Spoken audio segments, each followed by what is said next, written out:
Martínez, muy buenos días. Doctor Fernando, buenos días, ¿cómo se encuentra? Un saludo a usted y Bien a por, todos. bien por fortuna y aquí, pues, lamentándonos esa nueva tiranía que existe en la política colombiana, que es la tiranía de las encuestas.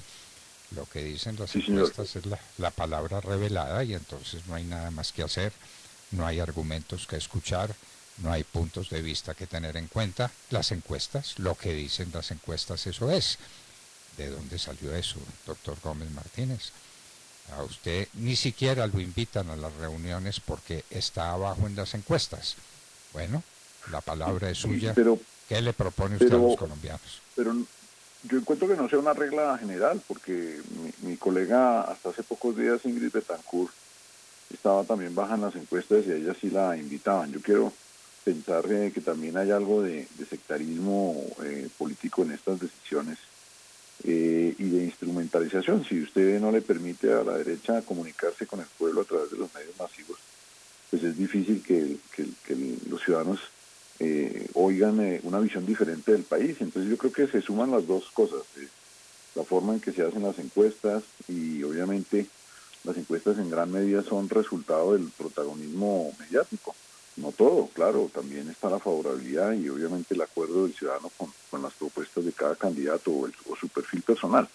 Entonces, en una elección muy emotiva, más bien poco racional como la que hemos venido realizando en este proceso electoral, pues el hecho de que lo excluyan a usted de la cobertura y hoy pues precisamente hay una reunión para evaluar esas diferencias abismales en la cobertura, pues tiene el impacto de que es una causa que se surte recíprocamente. No te saco, ergo la gente no conoce tus ideas, ergo no sales en las encuestas, ergo no te saco.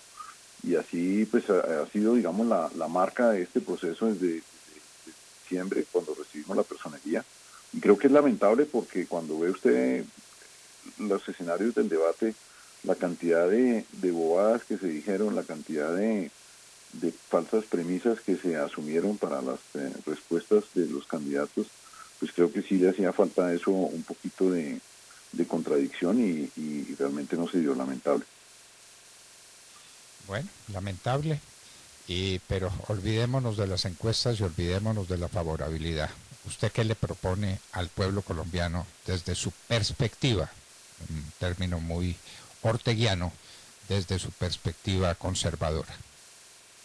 Nosotros creemos que hay que volver a los valores en la política, en la educación, en el manejo de lo público, como parte del acuerdo sobre lo fundamental. Es esencial que la moral vuelva a la sociedad colombiana, un sentido de decoro en el ejercicio de la función pública, y creo que ese rescate y esa promoción de los valores debe ser esencial a todo accionar político, sin referencia al resultado. Como usted lo dice, este es un proceso que apenas se despega. El reto más grande es dar a conocer la existencia del partido y sus ideas, y hay que perseverar.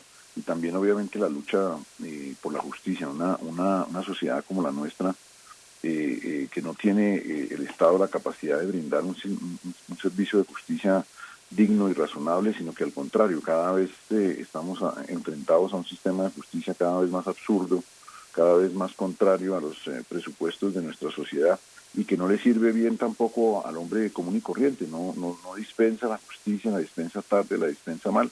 Creo que son nuestras principales banderas. Hemos hablado también, Fernando, de que la buena educación no da espera, de que mejor es una institución caduca que prefiere el privilegio del sindicato por encima del bienestar y la educación de nuestros jóvenes, y tenemos que hacer una transformación radical.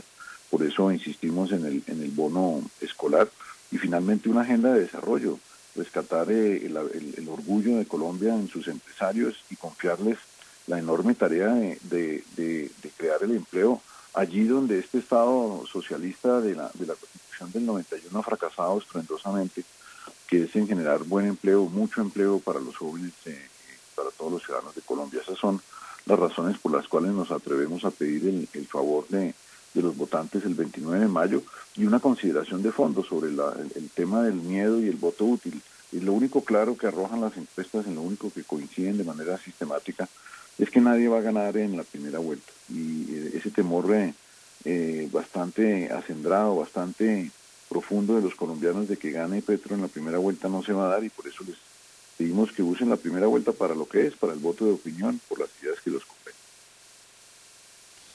Bueno, eso es lo que se le pide a los colombianos. Cada uno de los temas que usted propone daría para larguísimos debates. ¿Qué tal el tema de la educación? Esto no es con bono, esto es con educación razonable, tanto razonable no, positiva, seria, cargada de valores, tanto en el hogar como en las escuelas. Claro, Aquí hay estamos que bien. abrirle cambio a la Sí, forma curricular, abandonar el paradigma crítico marxista con el cual se han venido educando los docentes en Colombia hace más de 40 años, y también darle una opción a la escuela, a los colegios privados, en donde los padres puedan educar a sus hijos en su propia escala de valores y fortalecer la educación privada precisamente para quitarle ese poder demoledor al sindicato. es que están ocurriendo cosas terribles en el mundo. La noticia que nos viene de Texas con el jovencito este que mató Sí, señor. 21 personas, a su abuela, a los niños indiscriminadamente, ¿eso qué significa? Falta absoluta y total de valores. Ese niño nadie le habló del temor de Dios, nadie le habló del amor al prójimo, nadie le habló de los valores cristianos que son los que quieren desaparecer del mapa. ¿No es así? Y vivimos a una contracultura de la muerte y de la violencia a través de los videojuegos, Fernando, a través de un pedazo grande de los contenidos en las redes, que lo que promueven es precisamente esa cultura violenta, depresiva, desesperada, contraria a una ética de superación, de dignificación y de humanidad. Qué curioso que todo el mundo se, se centra en la herramienta de muerte, que obviamente es el arma, y no en el contexto, ¿no? Entonces tenemos 30 o 40 años de una cultura de videojuegos de extrema violencia. Yo soy padre de un muchacho adolescente y lucho permanentemente con el problema de los videojuegos. Vemos en el Instagram, vemos en el TikTok, vemos en muchos otros escenarios contenidos violentos no regulados a los que acceden los chicos de manera intensiva. Y eso va generando, además del abandono de los padres y de la falta, como usted bien dice, de un compromiso ético de los padres en la formación de los chicos en las escuelas, pues va generando estas distorsiones que llevan al drama que vive hoy ese importante estado de los Estados Unidos. Habló usted también del tema de la justicia, que es un tema dramático, un problema de la justicia que viene desde muy arriba. Por ejemplo, los magistrados de la Corte Constitucional no son los mejores constitucionalistas del país, no, ni por asomo, ni de lejos, son los más amigos de Juan Manuel Santos. Entonces, lo que viene de ahí en el orden constitucional es un desastre, y de ahí viene todo. Y en la Corte Suprema de Justicia tenemos lo que tenemos de los héroes que dieron su vida en el año 85 asesinados por Gustavo Petro y sus amigos, asesinados vilmente, y parece que nadie recuerda eso.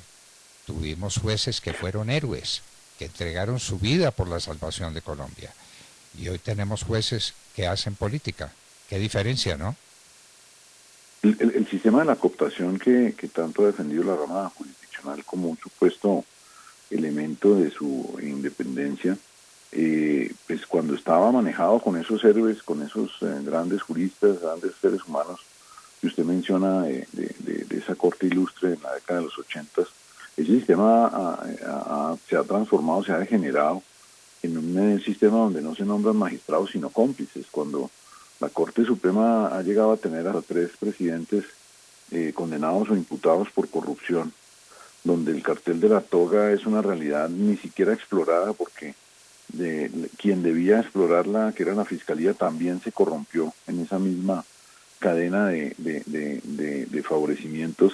Pues creo que ese es uno de los temas a revisar. Evidentemente debemos volver a un esquema donde haya más incidencia de concurso, de perfil profesional y de calidades personales, porque no, ya la rama jurisdiccional ha perdido la capacidad de autonominar sus reemplazos en esta crisis espantosa de ética y de moral que no solo afecta la justicia en las altas cortes, sino que pues se ha permeado a toda la justicia. El ciudadano no recibe tampoco ni justicia oportuna ni buena justicia, y hay escándalos de corrupción judicial por doquier en el país. O sea que todo ese sistema de autonomías herméticas que son hoy día más bien fuente de favorecimiento entre los magistrados, esas pugnas por meter a sus protegidos en uno y otro tribunal y así controlar la pirámide judicial, creo que deben ser revisadas y es parte de lo que proponemos precisamente en nuestra reforma integral a la justicia.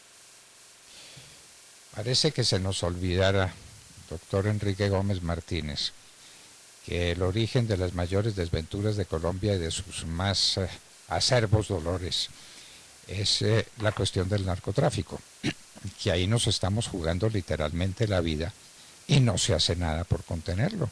El presidente Duque se va a ir tranquilamente del poder sin haber fumigado con glifosato, porque la Corte Constitucional supuestamente se lo prohíbe.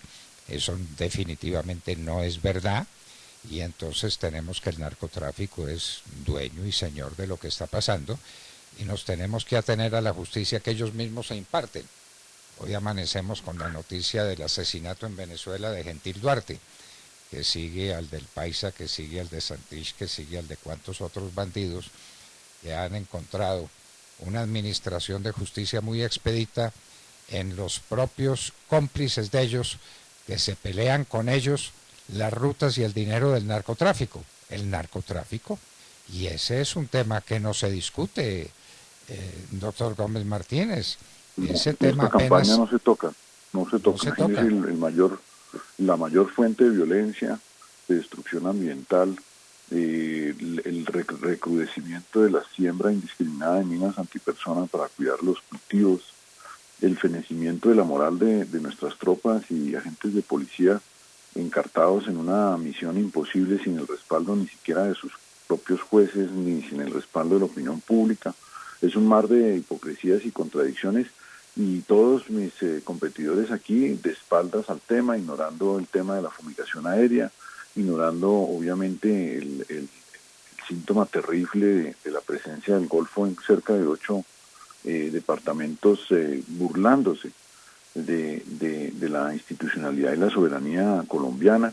Y como usted dice, el presidente Duque mirando para otro lado como quien no quiere la cosa, como que no es con él, realmente ha sido triste, ¿no? Ha sido triste ver cómo se aleja todo el debate nacional de uno de sus problemas esenciales y ese mar de violencia que ahora consume a las FARC, pues es demostrativo del poder precisamente demoledor que tiene el narcotráfico, por ese dominio de las rutas, por ese dominio de las fuentes de producción.